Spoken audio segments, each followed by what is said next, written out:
Okay, so welcome to Gaming Ballistics Firing Squad. Today we are joined by Stacy Dellorfano, the founder of Contessa, an online gaming convention, which has a couple of unique attributes that we'll get to it a little bit later. Lady, sort of give it away right there. We'll get to it a little bit lady, as Freud just leaps into the fray, but we'll throw him away. So, Stacy, thank you for joining us and giving us some of your time today. Hey, thanks for having me. Absolutely. So tell me, just before we get into the convention and the some of the things that you're doing with it, tell me a little bit about who you are and how did you get into role-playing games? It's still, much as we're trying, not the exactly as popular as the NFL. Well, my name is Stacy Dellorfano, and I've been gaming for over 20 years, which is painful to say. I started when I was 16, and I was a band geek, and we would all gather in the foyer or the actual band room before band, between lunch, and a boyfriend, well, he was actually became a boyfriend later, but he was a friend because both of our parents were cops, and that happens. And he always kept talking about AD&D. Constantly. And it sounded so much like the kind of free-form writing role-playing that my friends and I would do. We had these notebooks filled with loose-leaf paper, and we would take turns writing in between classes. And I was like, oh, this is awesome. This is a game that does the same thing, except there's dice involved, and there's actual stuff instead of us making everything up, and that sounds really cool. So I kept trying to get him to lend me his books and to run a game so that I could play, and none of my friends, they all promised they would. They all kept saying that they would run games, but nobody actually did. So I finally said, all right, fine, I'll step up and do it. And that's kind of how it started, and it really hasn't stopped since then. Let's see, in the 90s, I lived in San Francisco for a little while and was a big part of the vampire scene there. And what else?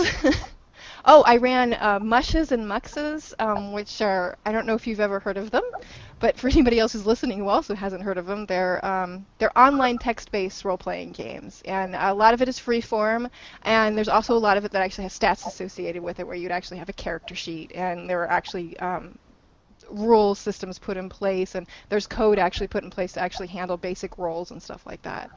I did all of that, played Magic, played all sorts of card games here and there, and it's just been kind of a part of the fabric of my life. So it sounds like you took passing notes in class to an entirely new level. Totally. And we had, like, the huge 3-inch binders just completely full. That's not subtle. You can't just, like, sneak around and pass that to the person behind you. No. And in the halls between classes, we would be passing it back and like, oh, okay, or meet each other in the hallway, and it's now your turn. So at least you've got the espionage thing going on. You can do a brush pass like nobody's business. Definitely. Well, hi. Hi.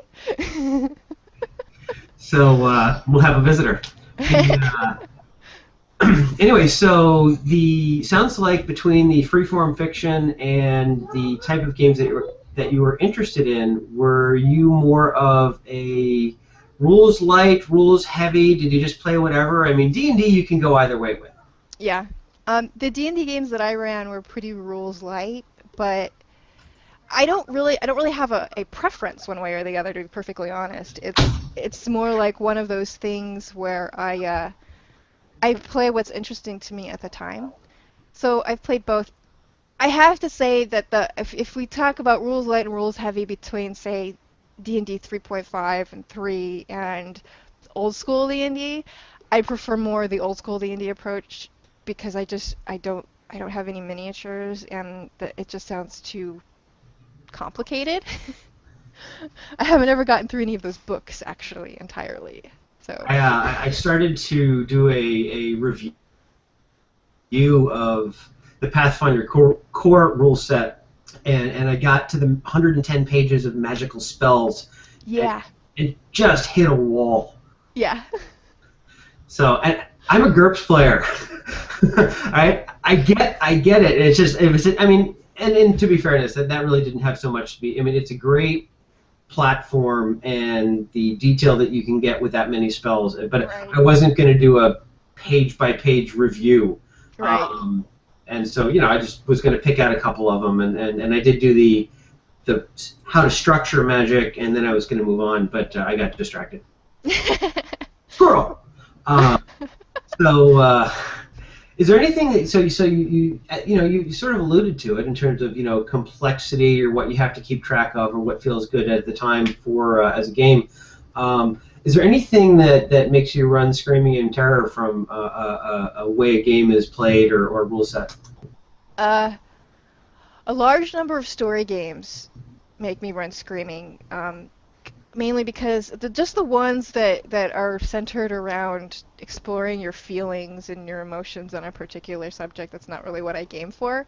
So when I see those kind of things, it's like an alien world to me entirely, and not one I terribly want to visit. Search your feelings. You know it to be true. Bite me, Dad. Right.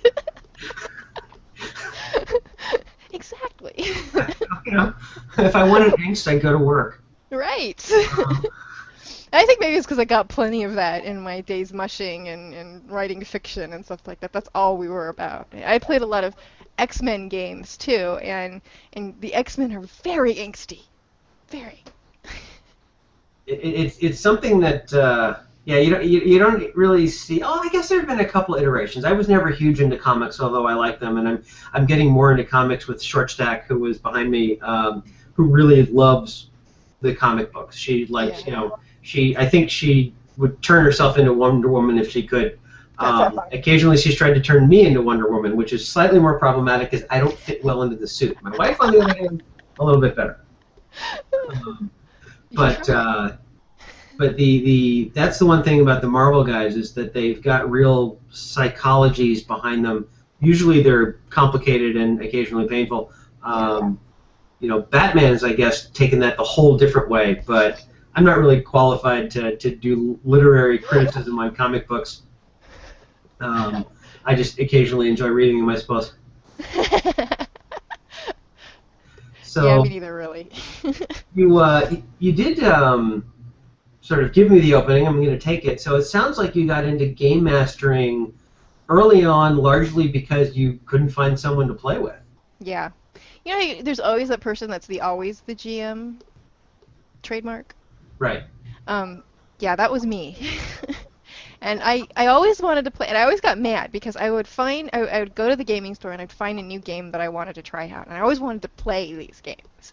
But then I couldn't find anybody to run them, so I'd have to run them myself, which kind of annoyed me because I wanted to have the experience of playing in them Did before I actually you ran them. drag out the old GM NPC, or you knew that was a bad idea from the get-go? Oh, I have a GMPC in every game that I run, pretty much. Sometimes it actually happens without me trying, too. Most of the time, it happens without me trying. There'll be like an NPC that I introduce into the game for usually one of the first things that they do, and then for some reason, I'll just latch on to that character, and that character will stick with them through the rest of the game. Although it's always kind of fun when like the players will somehow promote. They're like, oh well, here's this a barmaid or a bar owner, and she's the innkeeper, and all of a sudden she's coming, frying pan in tow like Sam in The Hobbit, and just bashing people over the head, which is a character type that Sean Punch deliberately wrote into one of the Dungeon Fantasy volumes. The Wow. innkeeper who hits people with a firing pin, just to show that he could, I think.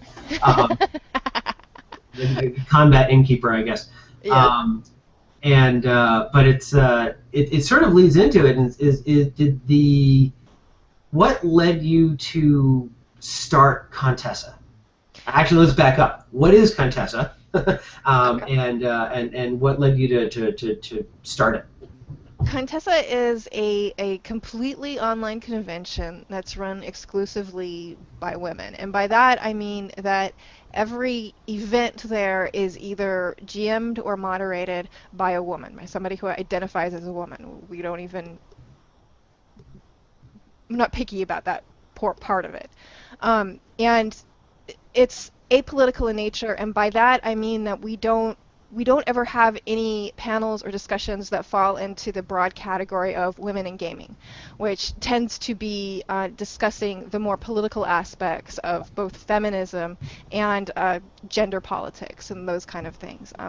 The whole apolitical purpose of it is because those discussions can get so fired up, and they can get so negative, and they can get so just downright mean, that it takes a lot of the fun out of what actually gaming is out. And it's supposed to be it's like an oasis, an island in the middle of everything, where everybody can come together in one place, and we're going to agree not to talk about these things. We're just going to have some fun, we're going to play some games, and we're going to talk about some cool stuff. So, was Contessa the first all-online gaming convention? Because I'll be honest with you, I've heard of Gen Con and some of the other stuff. Then I saw in maybe it was a Google Plus feed or something. I saw, oh, Contessa, a role-playing game convention. Oh, wait, no, an online role-playing game convention. And I'm like, click, click, click. That's really interesting because I don't get out much these days because short stack. It's hard, and to say, oh well, I'm gonna go to Gen Con for a weekend, or Comic Con, or anything like that, or to heck even to have 5 or 6 or 7 people over when they have kids and I have kids and whatever is challenging. But to do an online convention like that just seemed very convenient. And I was wondering, was Contessa the first, the only? No, there were a couple before. Indie Plus ran a convention. They don't do it anymore, but they ran, I think, 2 versions of their convention before Contessa. There's one called LUG Con or Lug Con that Trey, I can't remember his last name, I think it's Grisby, runs. And I think last I heard they're actually on hiatus, but they were running once every, I think, 4 months, or 3 or 4 months, something along those lines. They were doing a lot more often. And then EtherCon happened, but that wasn't actually on Google+. That one was run via a different, it's a virtual tabletop system, but I can't remember which one it is that they used. Or was it? Oh yeah, so there was EtherCon, which happened off of Google+, and then a few months before us, RPG Geek ran theirs, which was called VirtuaCon. And they had a pretty big one, actually. Actually, it was after ours that they ran it. But right around the same time, we were all planning kind of the same thing. There had been a few before. I think it's really blown up a bit more since then. And it's also calmed down a little bit more. We've all kind of experienced the same kind of problems. So that actually leads me to the next kind of questions. And just to cover it in case people are joining Gaming Ballistics Firing Squad for the first time, I always provide my guests with a copy of some of the questions. It's both a discussion guide and also polite because I'm not here to, I'm a gamer. I'm interviewing gamers or authors who game or gamers who author. And I just, we're here to boost the hobby, talk about things that are interesting. But the next question is, so first of all, it seems like maybe all of these gaming conventions came up sort of all at once because the technology kind of matured all at once. You had massive video conferencing, you had all of the webcams got cheap, bandwidths got high enough that it wasn't just right? And it became possible to do something that wasn't entirely crazy. Do you think that was just kind of the convergence, so to speak? I think so a bit. It's Google Plus introduced Hangouts, and it's free. Unlike a lot of the other kind of video systems, even Skype, if you want to have more than one other person on, you have to pay to actually use their service. So it's a very low barrier of entry. And a lot of people actually, even who don't have webcams, will still game. They just don't have a webcam. You just hear them. And it works just fine. I don't know really what was the catalyst that spurred suddenly, hey, let's do this convention thing, but there was something called Constant Con that actually still runs a little bit. It spawned something called Flail Snails. Have you heard of Flail Snails? I played in a Flail Snails game with John Henry once. It was just like, it was almost like bring any character and we're going to battle monsters for an hour or two. Right. And Flail Snails kind of came from Constant Con. And that was the idea of a con that runs all the time, forever, and you can do this thing where you can take your characters from game to game to game, and system to system to system, and they'll just adapt to each one. I think that probably is what kind of started it. I don't know. Interesting. I wonder if it seems like with the convention that runs all the time, that eventually someone would make the connection to Stephen Brust's Dragera series and the party that is always going on at Castle Black. But that's maybe a little obscure. That's really a reference for Peter Del Orto, who loves all that stuff. Um, anyway, so you decide to run an online convention, and you're going to do it on Hangouts. It can't be quote unquote that simple, because I know it's not that simple. But what did you do to first figure out how to do it and then get it done? And what challenges did you run into in staging it, both technologically, organizationally, getting the word out? Herding cats is a lot of what we end up doing when we're actually preparing for the convention. It's tricky because you have to get people to agree that they're going to do something online months before they actually do it. So they have to be able to remember that that thing is coming up, so you constantly have to remind them about it. As well, it can be kind of difficult to get people to commit that in 4 weeks on a Sunday, I'm going to be at home and online and ready to do that kind of thing. But that actually we got over mostly by just being constantly communicative, constantly talking to people, constantly, right up to the beginning of it, reminding people that it's happening and verifying that they're going to be there. So that's part of it. But the more difficult part of it, and it's a tiny little detail that bugs me, but it's still there, is that when what we did first, we had everybody create these hangout events. You know how you create an event and then people can sign up for the event by saying that they're going to go to it, right? The difficult part in that is that a lot of people will say that they're going to it when they really just want to watch it. Okay. And it's hard to tell who's actually signing up. And it's just a thing with Google Plus. You can't you can't tell who signed up in what order, which is really weird, because you'll come in into your event and you'll see a bunch of people who've signed up, but you have no idea what order they've actually signed up in. So, coming back to the technology challenges, it sounds like, really a combination of getting artists to organize and getting organizers to be artistic, which is kind of a great catch-22 for you. Yes. Which you summed it up initially with herding cats, and Yeah. It's getting everybody in one place at one time, ready to run everything, and especially in an online environment where it's easy to forget things and it's easy to just space out on it. It can be tricky to do that. That's probably the hardest thing that we had to deal with, and all of our technological improvements that we put in really have been to address that. To make sure that the GMs know who's signed up and that they're actually signed up for the game, and even that they've been approved for that game. And this last time we went with Tavern Keeper, who actually became a partner of ours, and they wrote out an entire API so that we could connect from our website to theirs, and we could actually send in the information when somebody registers a game, as well as when people come in and they sign up for the game. So they actually have a real sign-up process instead of this weird kind of, you say yes to the event, and if you want to go, and then we ask you, is that really what you meant in the first place? And it worked pretty well. And there was, they worked really hard to get all of it done, and I think we got it done by the skin of our teeth. Like, I think that the Hangout, there was a Hangout app that we made so that it could be really easy. The GM could go in and click one button and invite everybody that was approved into the Hangout, which is another problem. If you go into a Hangout and you don't have somebody in your circles, it's hard to find them to actually invite them, especially if they have a common name. Yes. Yeah. So it can be even or like trying to find. I think I was trying to give some props to a famous author.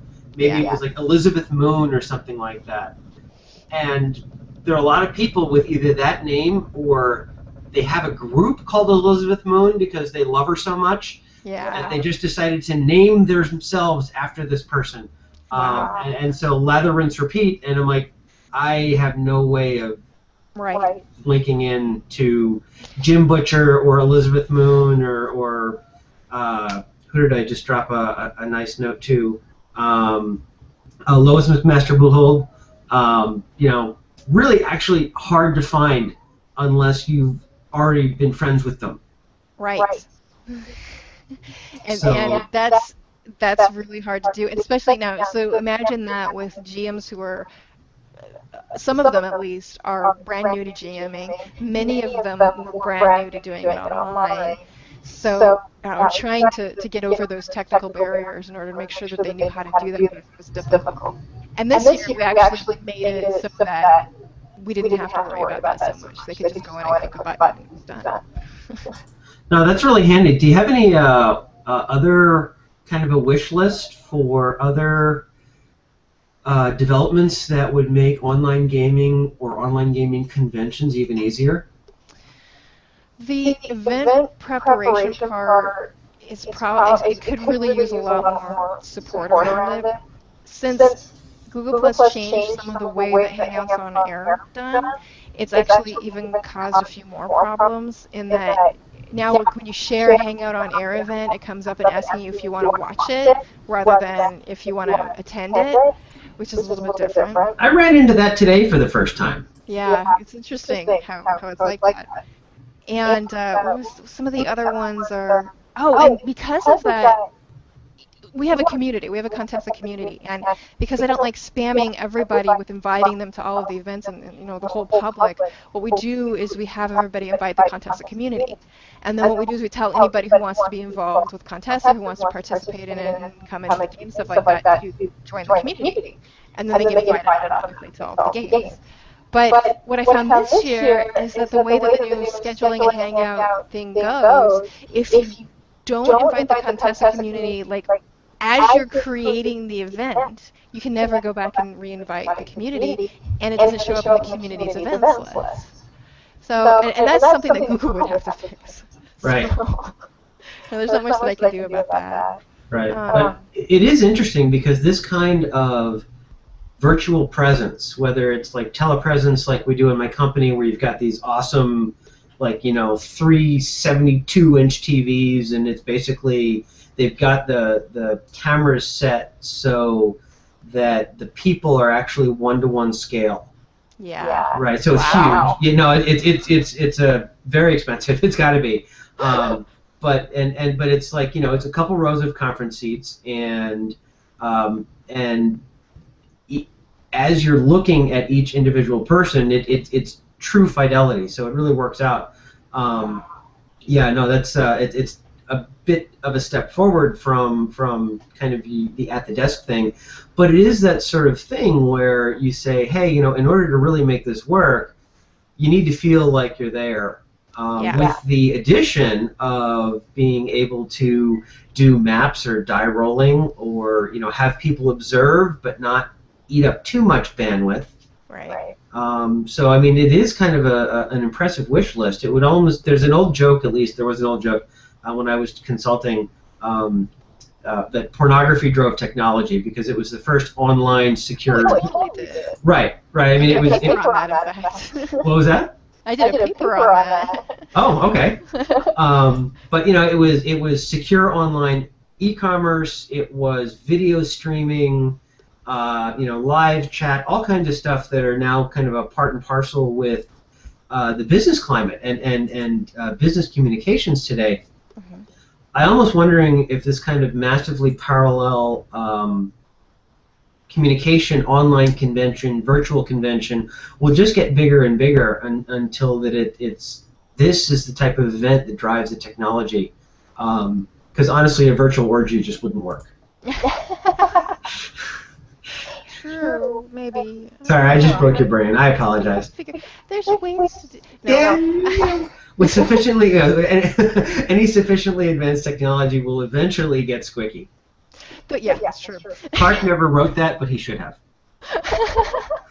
So the one thing that I miss the most, I think, about face-to-face gaming is that you can have people go off and have side conversations, and they go into the kitchen to get some Doritos. I'll be really stereotypical here.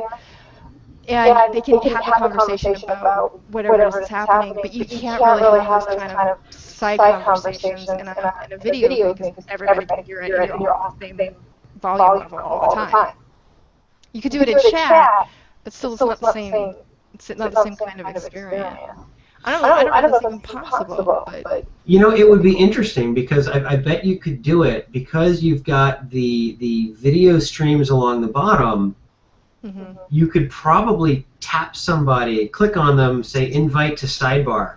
Yeah. Now it would be obvious that you'd be having a sidebar, but you could go off into a sort of a mini hangout that would form just for the two of you until one or both of you decided to end it. So I mean, between passing notes and sidebar conversations and stuff like that, it seems like it would be doable. Yeah. I'm sure it would. It'd be nice to see that. The difficulty is that this doesn't really evolve based on what gamers want. Like you mentioned, it tends to evolve based on what business wants or whoever it is that's making money off of it. There's no money in gaming. Yes.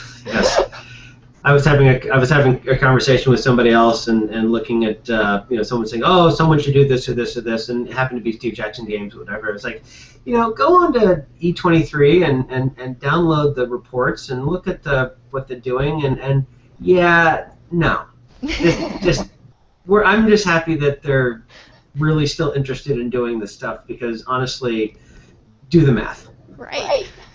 It's amazing that anybody does this at all. And Yeah. I say that as somebody who's writing a game right now. Right. Yeah, and I will get to that, but I do want to talk to a little bit because we did deal with some of the challenges. So you decided to run it. Was 2013 the first year?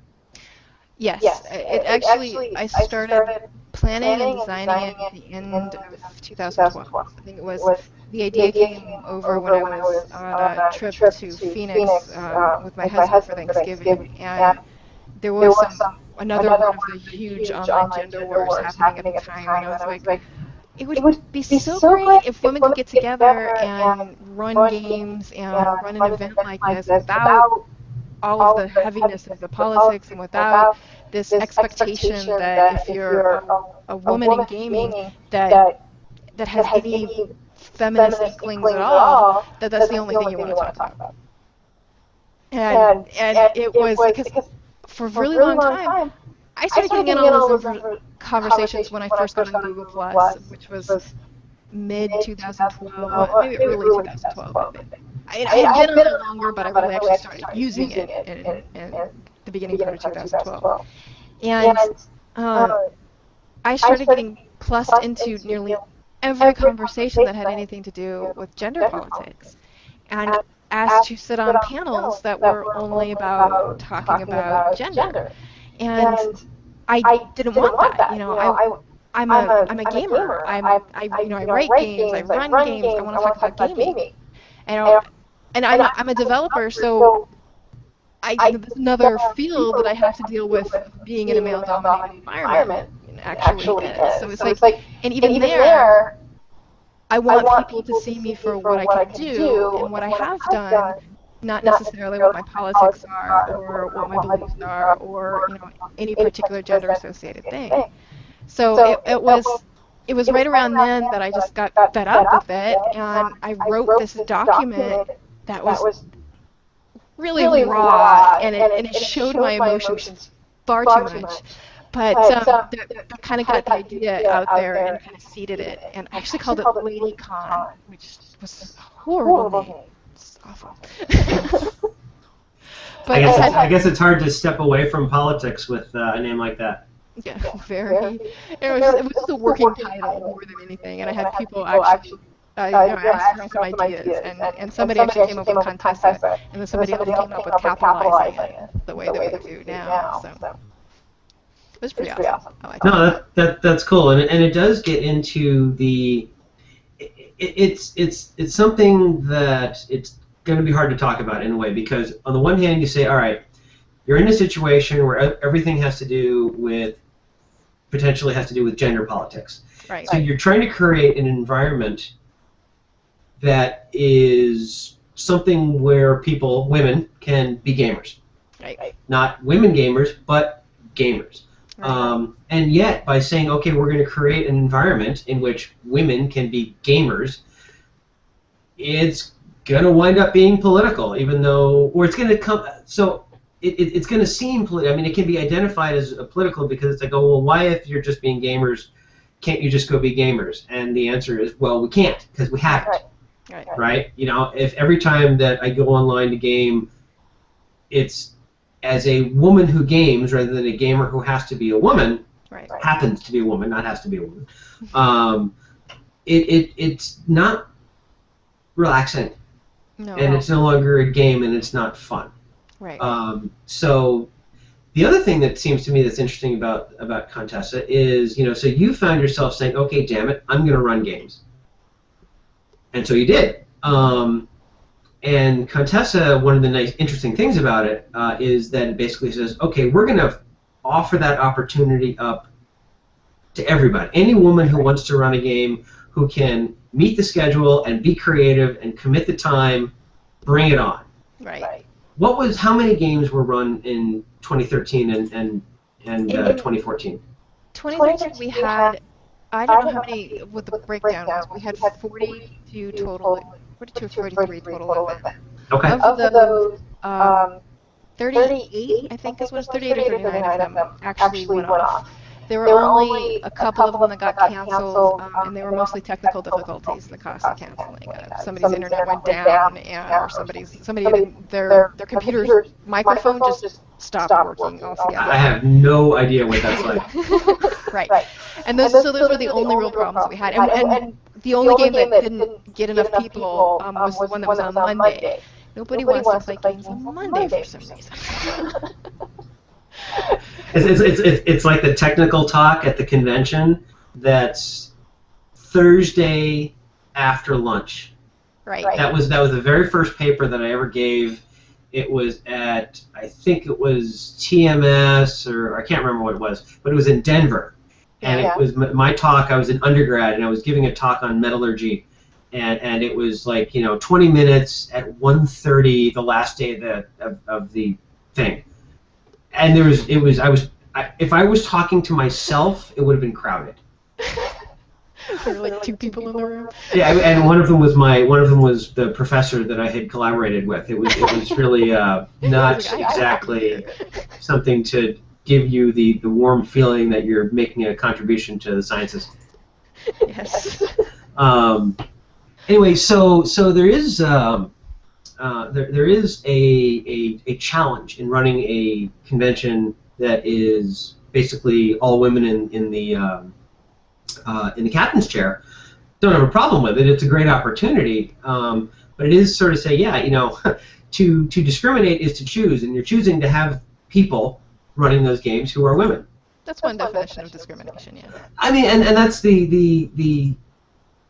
thing is I think that because one of the reasons that I became aware of you was the most recent brouhaha over the interpretation of monitoring the games so that people who are unruly could be kicked out, and there's always going to be someone. But one of the things that I want to compliment you on, because I'm sure that you're fishing for them,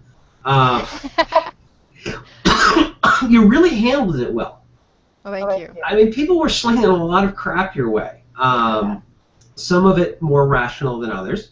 Mm-hmm. Some people were trying to draw meaningful distinctions. Some people were just getting their troll on, and some people were on your side. And those things, like any political conversation, never end well.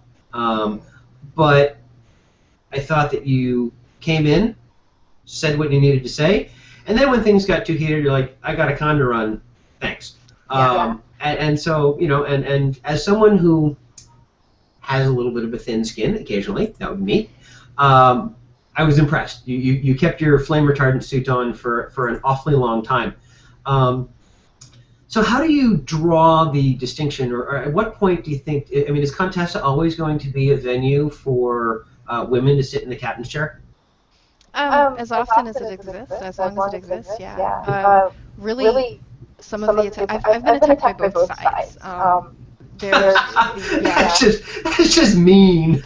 It's actually both. I've both been attacked by both sides, and both sides have also attempted to use Contessa as a point in their discussions against each other. And I guess one very definition of strange. apolitical is able to be used as an offensive weapon by both sides. Right, exactly. There's some people who are like, this is how feminism is done right, and stick it to those feminists, and then the feminists are like, this is why we need something like Contessa, and I'm like, okay, we're in the middle, apolitical. Yeah, somebody roll 3d6, please. Yeah, exactly. And the worst thing that happens when those things happen is that I have to spend a lot of time correcting the misinformation, and that's probably the most hurtful thing to me, is that it takes time. It takes time away from me working on the con if I have to sit there and I have to answer people saying, no, being on air, kicking out creepy guys isn't the only reason that we want people to be on air. That's just the reason that I chose to talk about in these particular comments.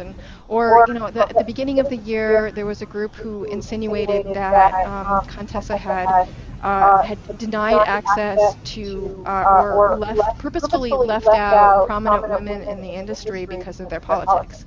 And that never happened.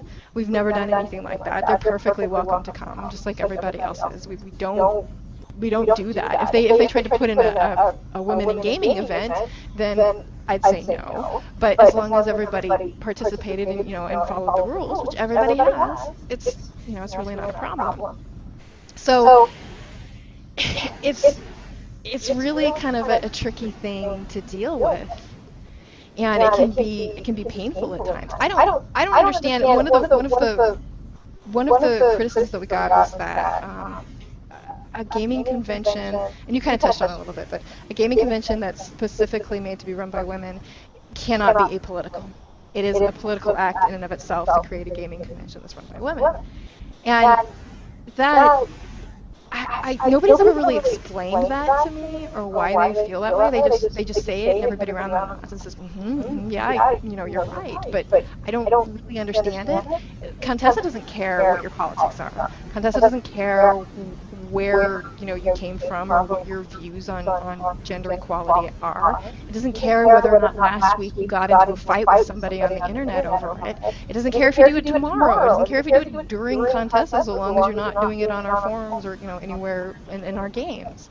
It doesn't really matter who you are outside of Contessa as long as you abide by the rules. And you have to do that at any convention you go to.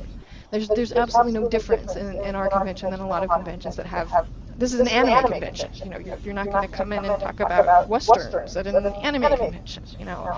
Those kind of things are a little bit weird.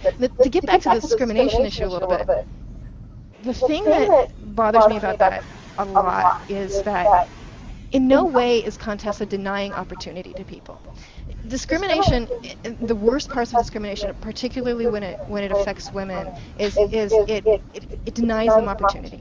It completely denies them opportunity. Whether that opportunity is getting a home loan, or it's getting a job, or it's knowing the right people, that kind of discrimination denies women the opportunity to live their lives fully. And that has a really, really big impact on somebody's life when they can't get the financial things that they need, or they can't actually support their family because they can't get a job that pays enough. All of these kind of things roll into that. Contessa does not deny anybody an opportunity. It's not the point of Contessa. Contessa's point is to celebrate women, is to bring women together and to give them a space where they can do whatever it is that they want, really. Every event that a woman runs, it's totally her event. The only thing we ask is that it's not a political event. That's it. Anything else that they can do, if they want to do an event on art, if they want to do a game, if they want to do a panel. We had a couple who came in and a group of people who came in and ran board games this last Contessa, which was awesome. It was brand new, it's something I hadn't even thought of. And I didn't even know that there were systems out there, that there's a website out there, I guess, that allows you to play board games online, and that's how they did it. And it's awesome, and I loved it. So that's the great thing, is you open it up to everybody, and you say, you can do whatever you want, and then come up with really fantastic ideas. But to bring it to claim that it's discrimination, to claim that we're denying men the opportunity, puts all of the focus on men. It's why are you're not letting me do something rather than you're celebrating women. Contessa is about the women. It's for the women. It's not for the men. It's not for anybody else who's watching. It's for the women who participate in it, and it's for the guys who play the games too. But really, the purpose of it is for the women. It's to give them that space that they don't always get. Even a lot of the panels that I see, the women in gaming panels, a lot of them are moderated by men, which is weird to me. I suppose so. You know, I guess I'd harken back a little bit, because you asked the question, so I'm going to attempt to give an answer, or an answer. Why would something like this be called political? And I'm going to go back to whatever grade, and it was elementary school, where my Mr. Mulholland, I actually remember his name, says, "What is politics?" And I cynically offered up the answer of, politics is getting somebody to do what you want to do when actually it's politics is getting somebody to do what you want them to do and think that it's what they want to do. And he's like, all right, that's not bad. Politics is just the distribution, management, and allocation of power. That's it. And to say, well, what we're going to do is we're going to give power, control. We're going to give the GM chair to women. Is allocating power and therefore political. So from a definitional standpoint, if that's where you want to go, you can do it that way. Now, personally, I don't have a problem with it, right? If you want to give an opportunity for somebody to do something that's unusual, great. And it's not like there aren't quite a lot of role-playing conventions everywhere that can do that. And to say, look, you know, we're not going to have something where the fact that you're a woman who wants to run a game is going to make someone look at you like a talking dog. Oh, isn't that interesting? You know, it's a talking flying donkey. Well, yeah, it's if you look at it, there's a lot of conventions out there, and they're all open for women to come in and GM at those conventions. There's not a single one that says you're not allowed. Yet last year at GaryCon, there were no women GMing, period. And this year at GaryCon, there's going to be one. And even online, there's kind of that same experience. If you look at VirtualCon, I believe they had over 80 events, and I think 2 women. And you look at all these kind of things, and it's not that they're being told that they're not allowed to come in and GM. They certainly are. It's just that the environment isn't always friendly, and it can be really terrifying. And I understand why, because I've felt that same thing myself. So that actually brings up something that I want to talk to you about. And I know you said that you get pulled into all of these, women in gaming conversations, and you're a little tired of it. So I'm going to do it anyway, for which I apologize. Okay. But only a little bit. So I've been let me try that again. I have been playing role-playing games since 1980. Well, since 1981 about.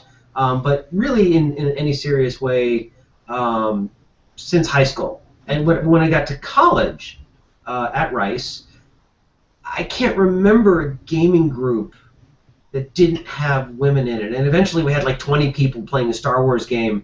And, there were girlfriends and not, who cared whether it's girlfriends or not, although that seemed to be one way to do it. But, what the biggest part about playing that particular game was that you were a Star Wars fan. Mm-hmm. And that's not exactly gender specific. Right. And so, but ever since then, I've always had women in my gaming group, and I've seen all sides. My wife, when she played games, she wasn't the character with flower arranging. She was the character that shot people in the head from 1,600 meters. And she's still that person, really. Unfortunately, I'm just the one in the targets. She's a martial arts instructor. That's awesome. And so it's and she, it's like we were going together, and then I injured myself a little bit, and and then she gave birth, and then she still came back and worked through it to become an instructor. So she wins that overall, that competition. I yield that to her. But yeah, it's like you say, I wake up every morning and I have to bow to her because I am still training. And the usual response is, well, don't you do that anyway? If I know what's good for me, yes, I do. But anyway, but I've never really. People say, oh, if women play differently or men play differently or whatever. I've not seen it, but have you experienced the kind of blatant discrimination or oh, girls only game this way or get out of my game or whatever, that seems to be the prototypical fear of what women would expect to see in a hostile environment? Or is it more of a kind of soft thing where if a woman is playing a role and she's playing the type, then they're going to force her to be an exaggerated part of that type?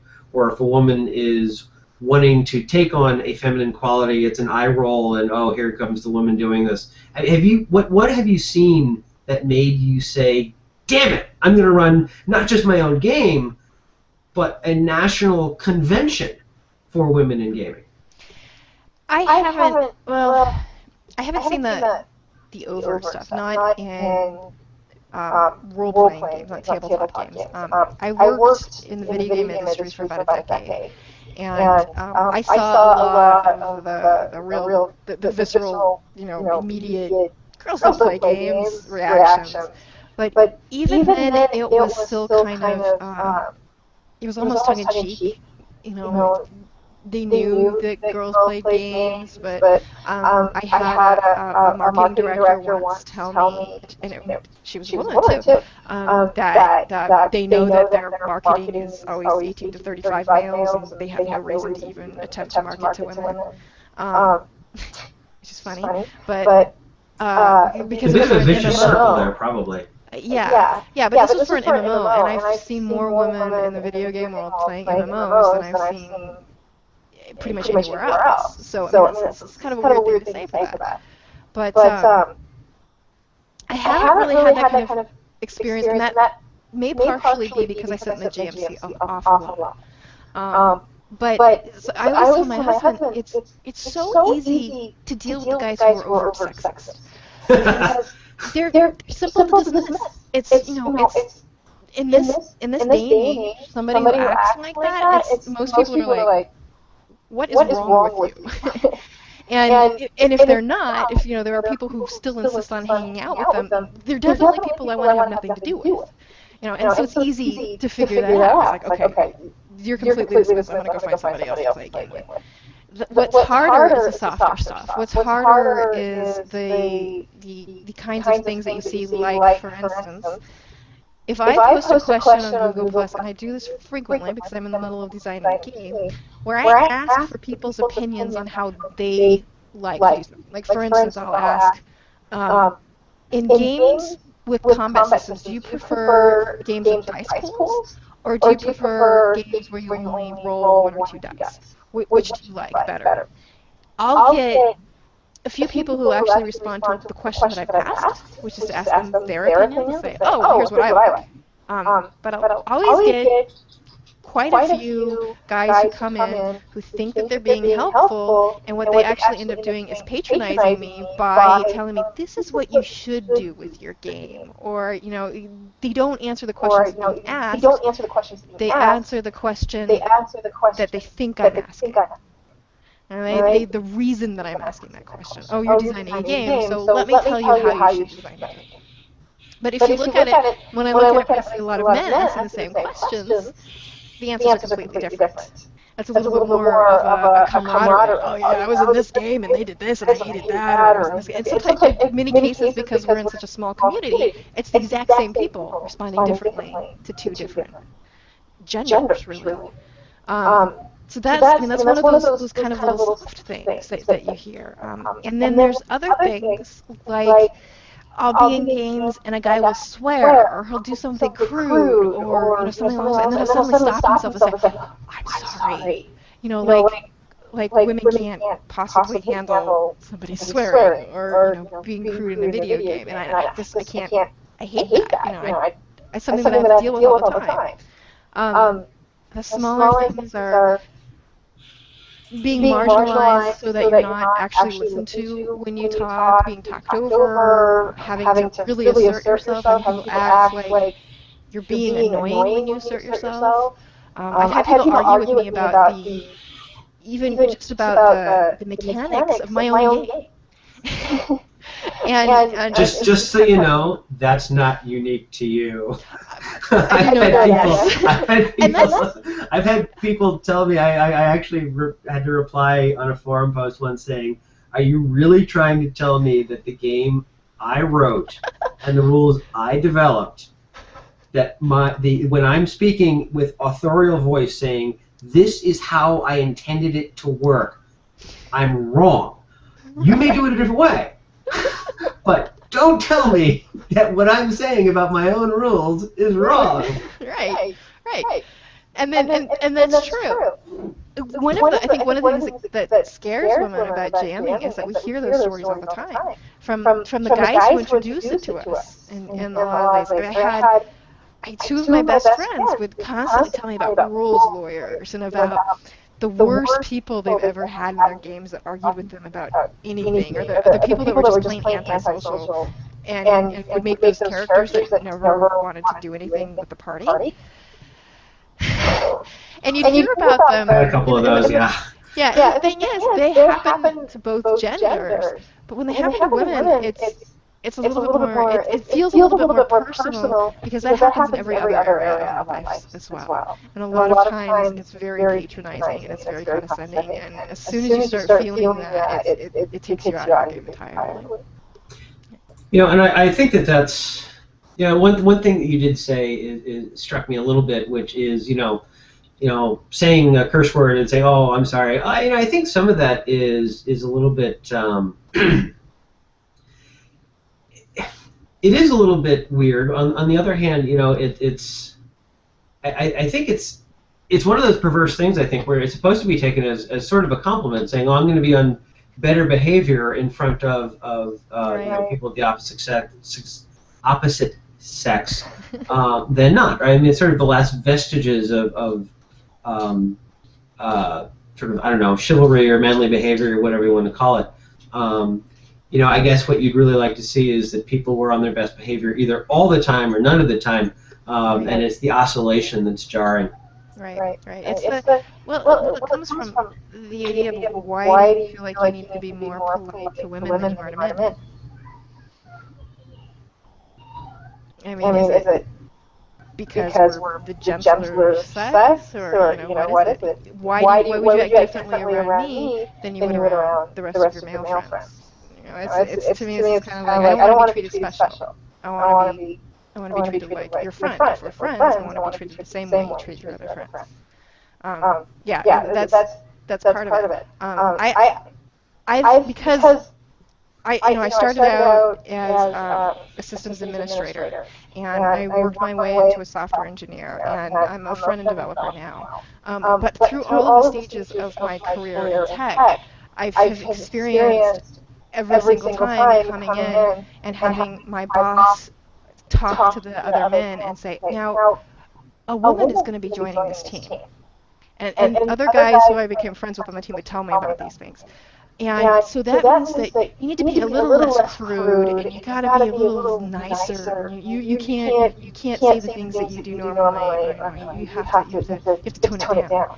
And I've gotten labeled as one of the guys, quote unquote, because when that happens, and I come in and tell them, I don't want you to act any differently around me than you do around anybody else.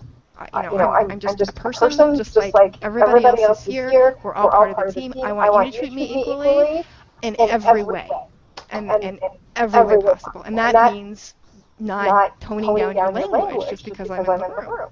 If that's the way you're going to talk, and people know me when I'm not on the air, I swear like a sailor.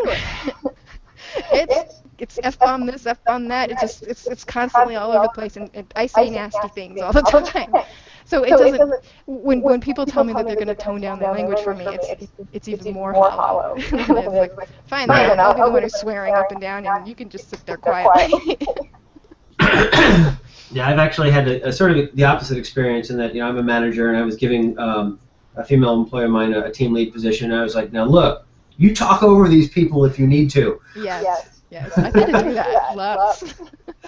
And I always get looked down on when I do that too, and because it's like a guy can yell at everybody in the room about whether or not you're following this standard or that standard, but I raise my voice to come over other guys and I get this look like, and all of a sudden it's shrill. Yeah. Right. No, and that's actually, I told the same person, I was like, look, I may come to your meetings that you're going to hold, but don't expect me to do a lot of talking, and don't expect me to sit at the table, because I'm going to be in the back, because you get your authority from your skill, not from me sitting in the back of the room. And so if I'm absent, it's not because I'm not interested, it's because you don't need me there. Right. And I don't want people turning from the team lead to me, the manager, and saying, oh, well, what do you think? I'm like, well, I think I delegated this for a reason. That's really good, because I've had a lot of managers who don't do that. You put me in leadership positions and then question everything or override me whenever possible. Well, I may question her. I'm just not going to do it in public. Well, see, that's the thing. That's exactly it, right? If you need to question somebody's ability to do something, you do it in private. You don't do it in front of their team, where it's going to undermine their ability to do their job. Right. Not everybody actually gets that. Okay, so I think we've done this one. I feel like the horse has got mostly skeletal. You want to talk about something else? So you have mentioned a few times that you've got a game underway, and you've got the playtest guide here. You get this thing going on here.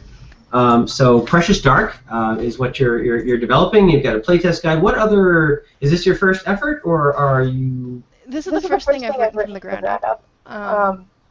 And it's kind of it's my game, as in it's everything that I've ever wanted in a game, and it's a setting that I've actually has gone through several iterations, and it's actually the first of which was when I ran Mushes in the 90s. One of the ones I did was a World of Darkness mush that was set in a post-apocalyptic world where the I forget exactly how it all happened, but California fell into the ocean, basically. Totally impossible, but we're in a fantasy world, so let's pretend that happened. And this city grew on this very large mesa and started growing underground. So there'd be up the top and then there'd be the lower level. And because I was running this World of Darkness, there's like there's vampires there, and there's werewolves, and there's mages, and there's all sorts of things.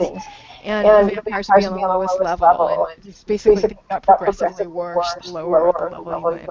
The rest of the world was almost uninhabitable, and there were like islands of civilization. This was one of them. And I loved playing with the idea of all the different levels of the underground, and the fact that it was in a future time. So what I did is I took World of Darkness and I hacked it together with Cyberpunk. Was it 2010 or 2020 or 2020? That's it. Yeah. Cyberpunk 2020, which I love the hell out of. I never actually played or ran Cyberpunk 2020 like itself, but I knew the book inside and out. That's for sure. So I added the ability to have tech, and all these kind of things, and in the World of Darkness kind of setting using that particular game. So I've had games together. I've created all sorts of house rules for the games that I run. Usually I create them on the fly. And done that kind of stuff. So this is the first time that I'm really putting effort into building something complete from scratch that I hope to actually publish. And so, but have you contributed to magazines or play tested or what other sort of pseudo industry experience? I'm not really looking for your resume so much as just to see where you've dabbled. I've done some play testing. I have a regular Tuesday night group that we play via Hangout. And we've play tested a few things for Lamentations and I think they were all for Lamentations actually. No, we did also Machinations of the Space Princess.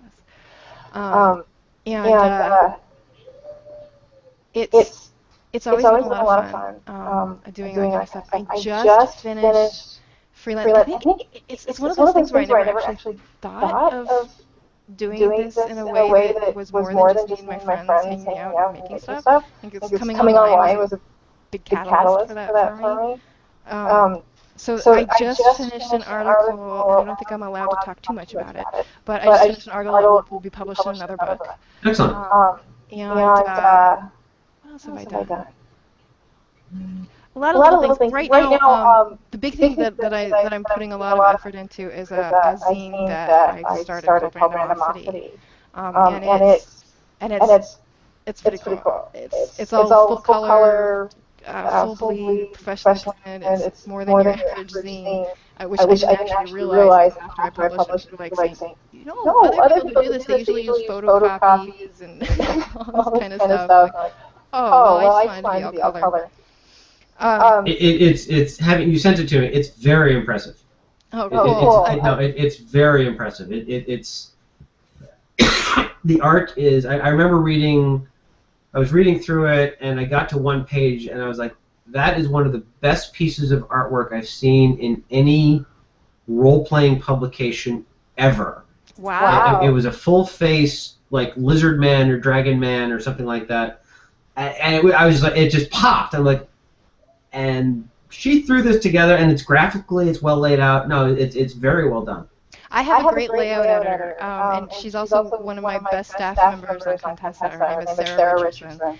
She is absolutely incredible, and she has donated so much time to me that I feel guilty a lot because we don't make any money off this.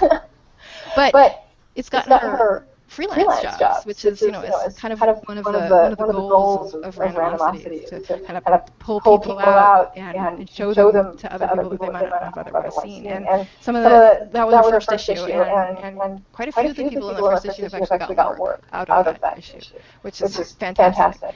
What I do is I handpick the people who contribute to it, and I go to them and I ask them if they'd like to contribute to this particular issue. And the issue has a one word, usually, and eventually have to spread out, but a one word theme associated with it. The first one is horror.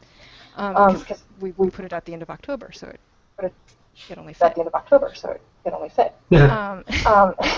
And then the next one we're doing is Lust. And it actually is, because it was supposed to come out at the same time as Contessa, but it's I overestimated it. Yeah, it's way too much. So we're in the final stages of the layout, and I think Sarah's really waiting for my contributions, which is a letter and a setting that I'm putting in there. But I haven't quite finished it yet. So that one features all women contributors. Every single contributor on this is a woman, and that was to kind of align with Contessa as kind of a nod to Contessa, saying, we're going to do this too. The next one, after Lust, will be Resurrection. And then after Resurrection will be Revolution. And at the end of we do it quarterly, so then at the end of the 4 quarters, we put together, we're planning on putting together a book with all of those in it that you can get to get a compilation of everything. Interesting. I don't know. I watched it. It was a long time ago. It was red, white, and blue. The movies. Yeah. And you could sort of think of it.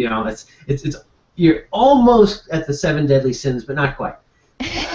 Yes, almost. But it would be kind of fun to have. Role playing is storytelling, and storytelling is conflict.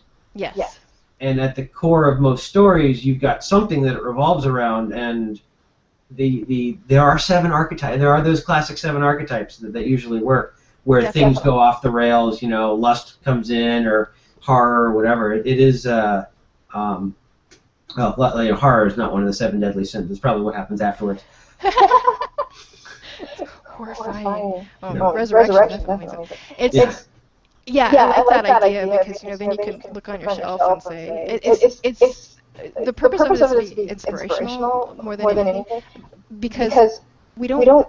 When I want somebody to contribute, all I tell them is make something that applies to horror and is something that you can use in a game.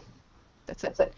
I don't give them any other direction than that. It's completely other than how many words they get, how much space they actually get. Because we gotta have that. Yeah. But and then I let them do whatever they want with whatever system they want, or no system, or like Christopher Helton in the first one wrote a whole game. In fact, he had like 5 pages. He managed to, in those pages, write a whole game. Megway Baker is a feature in the last one, and she wrote a whole article about a whole essay about bringing sex into your games. So and some really fantastic stuff came out of it. And not only that, the art is amazing, and there are tentacles all over the place. Yeah. I don't know that. Well, I suppose lust and tentacles. It sounds like I've heard of lust and tequila. Lust and tentacles just seems like in a gaming sense. Okay, There's tentacle-y things all over the But the artwork is incredible. The things that people have come up with when we just said lust is incredible. There's a couple of monsters in there. I haven't even read all of it because Sarah's had it for layout and she hasn't shown it to me yet. I've read some of the submissions that came in, but some of them she got and I haven't actually gotten a chance to see yet. So I'm kind of excited to see it myself. So that's really cool stuff. And then Resurrection, I planned around Easter, but I think it's actually going to come out a little later because Lust was supposed to be around Valentine's Day, and it didn't happen. We're already behind. I meant it for Easter, but it came out 3 days later. Something like that. Yeah. 3 days after. That's when we ship. When is Easter? Just forget gender politics. We'll go right into religion as well and get us just totally in trouble for everybody, right?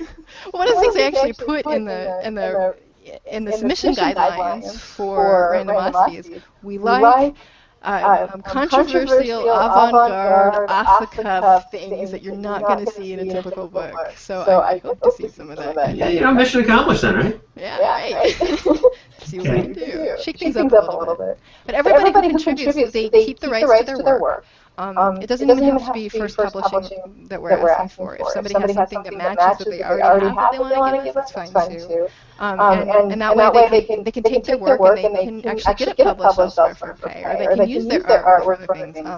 Emily did like the two. If you saw them in the first one, they're two silhouettes of the serial murdering queen and princess in there.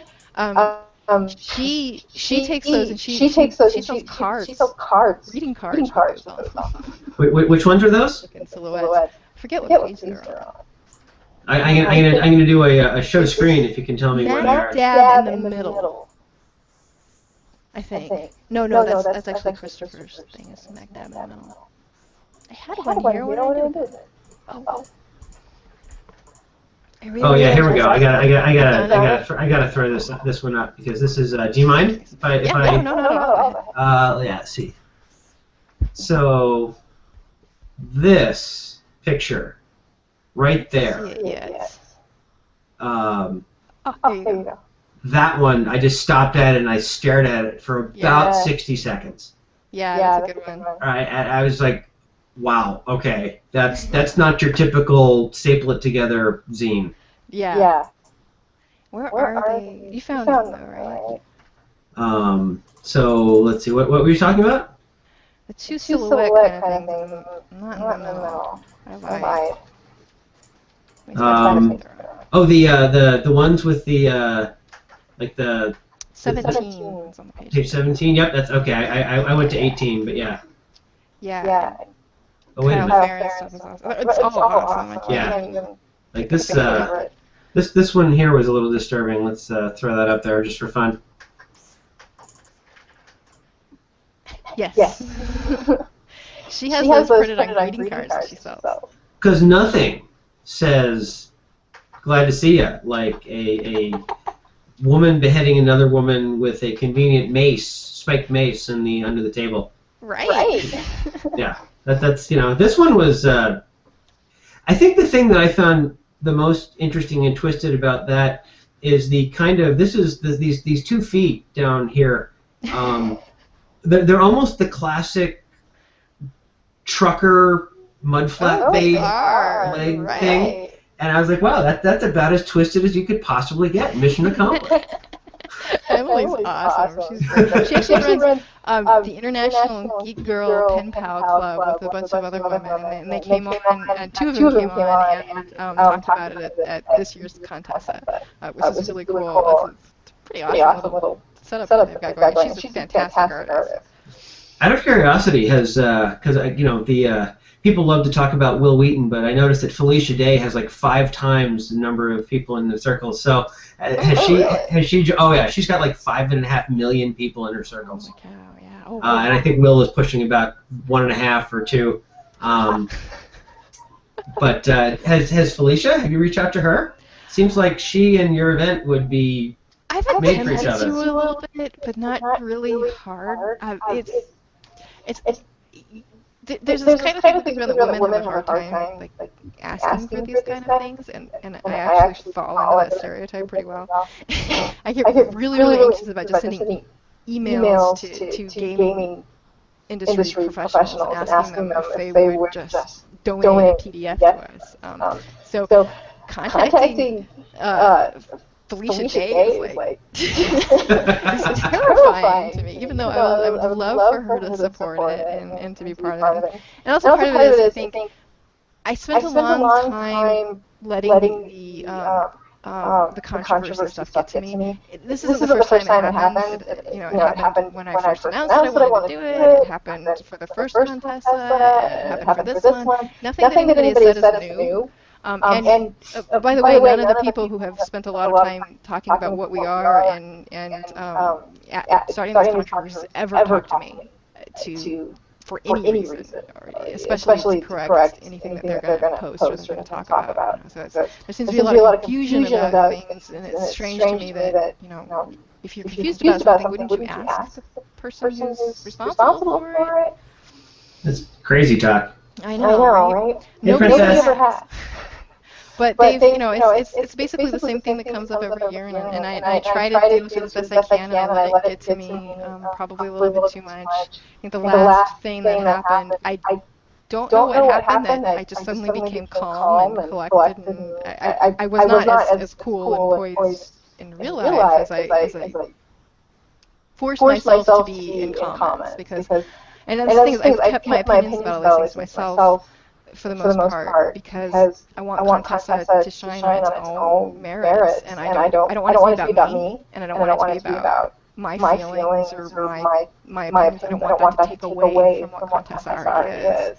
So I've been pretty quiet about those kind of things. Well, I have a personal thing that I do or specifically don't do, is that I absolutely don't put any political opinion ever, left, right, center. I on my blog or in the interviews, I just don't do it. It's not that I don't have them. It's just that I don't want to talk about them. This is my hobby. Yeah. I don't need to get spun up about anything or not. And it's gaming. And I've sat down with people from all kinds of political stripes and orientations and opinions. And you know what? We go and kill orcs together. Damn it. That's the point. Yes, or whatever. The thing that brings us all together, orc killing. Right. Because they had it coming. Exactly. It was the way they were dressed. Sorry. I'm going to get so much trouble. Oh, that's the best. Just put it right out there. Anyway, so... it's their own fault, damn orcs. Well, I mean, the fact was they were dressed in human skin. It was the way they were dressed. Oh, okay. Yeah, see, that's understandable, it was, anyway, but yeah, I let it get to me a little bit too much, and I don't think I reached out to the amount of people that I should have as a result. I'm like, oh man, these people are going to think it's too controversial, they're going to have negative opinions, and I don't want to deal with it. Yeah, it is funny over that. Yeah, I mean, it is funny though, because it was something that I started doing recently. I sent out 3 emails recently, and they've all been politely declined, which is as I expected. But the one thing that I realized in grad school, and I'm not trying to be patronizing or anything, but it was just like there was this woman who was running the food services.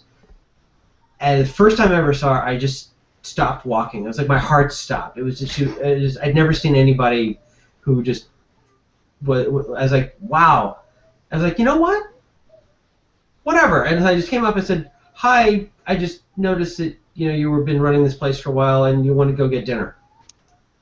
And you know what? Yeah, and she was interested, and then she realized I didn't have a car, and then she wasn't interested. So yeah, it was a real big difference between, hey, I'll pick you up at 8 and hey, can you pick me up? It just didn't have the right thing going on. Yeah. But I got over that when I got a job. But the thing was is that it was very quickly. I was like, if you don't ask, you don't go to the dance. Yeah. And so I was doing some stuff where it was inspiring. I was reading the Vorkosigan series, or I was rereading Paxenarian, Deed of Paxenarian, which is my favorite Paladin story ever. Finally, sort of, you get to see them done right and not be goody two-shoes about it. Or I love the Dresden Files, and I was like, all of these things have been influential to my gaming and how I game, and I'd love to talk to the authors. So I sent an email saying, hey, would you like to do a Firing Squad interview? And they're all busy. They're all way famous. Yeah. But I don't get told no. I don't have the opportunity of getting told yes unless I ask. Yeah. That's something that it's one of those things where I strongly believe that if something scares me, it's something that I need to do. And I need to do it as often as I can until it doesn't scare me anymore. And I sent hundreds of emails about things for Contessa over. And I'm beginning to get over it a little bit, but it's rough. And really, I haven't gotten a lot of rejections. Most of the people that I contact are really happy to help out. I'm really happy to donate something and be a sponsor and those kind of things. I've had a couple of people say no who I wanted to run things or be at panels, but it's always been, I'm too busy, or I have other plans, or I'll be on vacation. Vacation? So I haven't worried about too much. Yeah. So I think sounds like we're winding down. I've enjoyed talking to you. I hope that you've at least mildly enjoyed the experience. But I always give my guests the last word. So is there anything you want to close with? Oh goodness, the last word anything you want to close with? There will be a next Contessa. I think we're going to change the format a little bit. The physical items, we did a crowdfunding campaign to pay for a lot of stuff that we had. We have physical items that I'm still getting in so that I can actually send out again. And the contests that we were running, all the kind of things that we've been, the extras that we've been doing at the convention, I'm going to get rid of the frills. Just because it takes me and my staff a ridiculous amount of time in order to administer that kind of stuff, put it all together, get it all done. And then there's the fact that I've got to do all the physical work to get all the items. I've got books that I've got to mail. I've got t-shirts. I've got like 70 lamentations of Flame Princess t-shirts that I have to somehow give away to people. And I've just got a ton of stuff to do, and I'm kind of like, I can't keep up this pace. There's just no way. And the thing is that between the first contest and the second contest, there's about 6 months worth of time. And it felt to me when I started the second contest, like it had been long enough that people had forgotten about the first one. And so it was like starting all over again, trying to get people interested and excited to play. And I kind of feel like if we had a more continuous presence throughout the year, even if it's little things here and there, that it'll work out. So we might try to do something on a kind of a 6-month basis. And I haven't told my staff this yet, but I'm kind of planning tentatively to see if we can do like a Contessa weekend, the beginning of August, just before Gen Con, to kind of say, come and warm yourself up for Gen Con coming up. And we're going to try to have kind of a meetup kind of thing at Gen Con and see how many people we can get together for a product Contessa. And then I have one of the GMs who participated just before your call came through to start the hangout. One of my GMs contacted me and she said, it would be great if we had a community for women in gaming that was connected to Contessa, but that wasn't necessarily Contessa, though, because people could come in and talk about stuff. And I was like, that's fantastic! Do it! and I actually convinced her to be a staff member. Just don't ask me to do it.